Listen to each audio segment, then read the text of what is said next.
everybody, thanks for watching on a Wednesday. On Wednesdays, we like to show you my preliminary ranks for the week. So my preliminary Week 8 ranks will appear on the left side of your screen throughout today's show. Of course, they are preliminary, so I will make updates based on injuries, availability, all that stuff. Make sure you stay tuned to harrisfootball.com. I will continue to update there. You will see in the running back ranks, as those scroll by, I've got Marlon Mack, number 13 among running backs.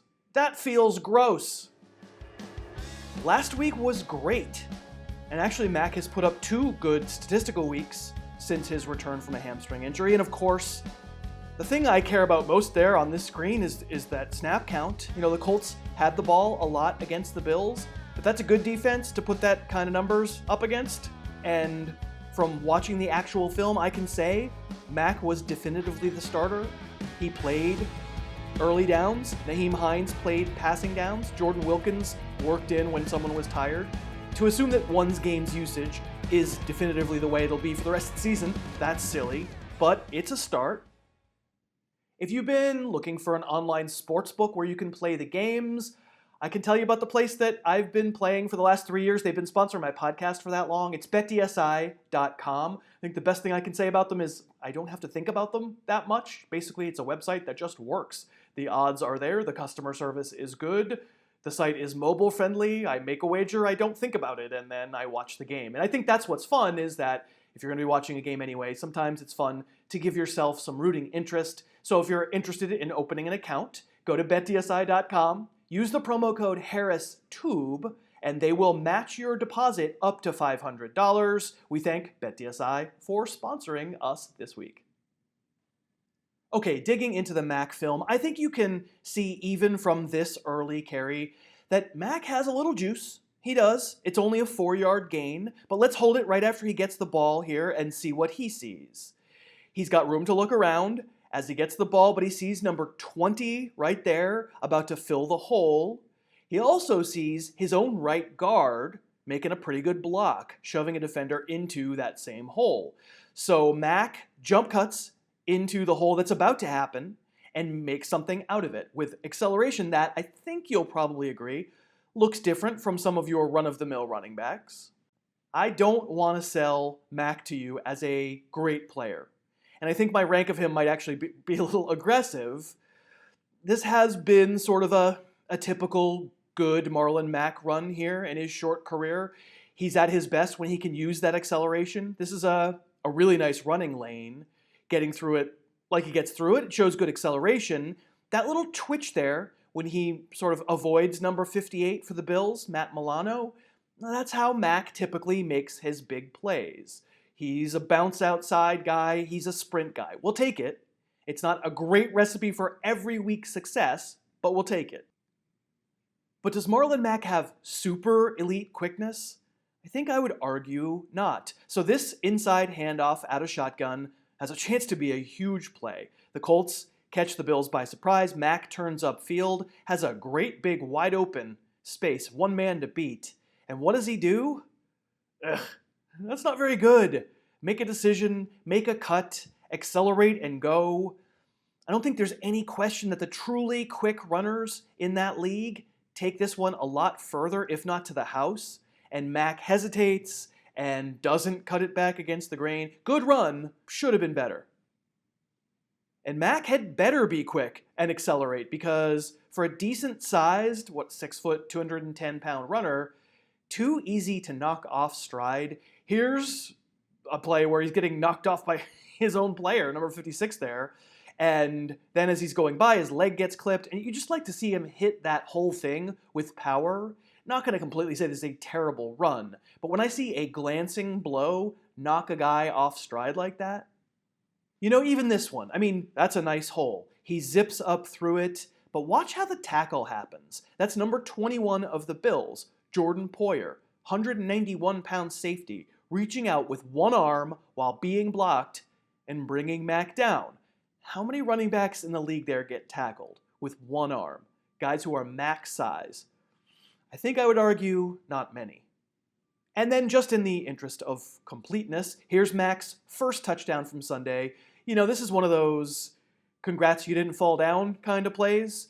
glad he's in there for it. It was a 2nd and 8, and it's obvious Mack wasn't the primary read. It's just that White Shrek Andrew Luck saw him by himself standing out there and touchdown. And Mack's second touchdown actually came with Jacoby Brissett in the game, so if you have the idea that it was a blowout and sort of a basura time touchdown, you would be correct. And probably you're hearing some tempered enthusiasm in my film review of Marlon Mack, and you're right to hear that, and I would say, therefore, why do I have him RB13? I mean, something about the running back position just being gross. Something about the matchup. I have a hard time thinking the Raiders are going to come to Indianapolis and not be trailing. I hate predicting game flow, but I'll put it this way. I liked the way the Colts deployed Mack last week. He was a feature back, and, well, by the NFL standards today, a feature back. And one game does not a feature back make, but it went well. So my hope would be the workload is there, the opponent doesn't scare me, they're not that great on defense, and the position is gross. I'm going to take the chance, but I could absolutely imagine that it winds up something of a disaster. Speaking of disasters, how about those of us who drafted Doug Baldwin? Here's his workload since coming back from his leg injury. No touchdowns, hasn't been great, and yet I ranked him number 22 among receivers in standard and 21 in PPR for this week against the Lions. And Tyler Lockett's over there with 5 touchdowns in 6 games, waving at me, screaming for attention, but I'm still putting Baldwin higher in my ranks? What am I, stubborn or something? First off, this is the kind of play that Baldwin was back to making before Seattle's bye week. This was against the Raiders. I mean, this is the kind of play that should make him pretty darn safe. We know this routine. Trips, slot, get it in his hands quick, make a play. Here it is again. Put him in motion, put a defensive end in an impossible situation, flip it to him in the flat. This is easy money. You know, that was what was alarming about week 5. The Seahawks did none of this. 1 catch, 1 yard. But in week 6, it was back. I'm going to say that was about the state of Baldwin's knee, and I think this makes him safer than he's been. Here Baldwin is out of the right slot. This pass shouldn't have been thrown by Russell Wilson. Baldwin is running his route directly into a zone safety who's just sitting there, and it winds up deflected and picked. I'll just show it because I like that Wilson wants to take that shot because we need touchdowns out of Doug Baldwin. Let's get Doug Baldwin into the end zone. I have to say, though, the larger reason I got jazzed about what I saw in the London game were plays like this. Baldwin here is split wide right, and as you can see, this is a deep over route, and Baldwin is behind the defense, and Wilson probably waits a moment or two too long to pull the trigger, but Baldwin certainly, while not the fastest receiver in the league, absolutely got open here, and it should be a touchdown, just a little bit late, a little bit overthrown. Okay, let's come back to it. How about this one?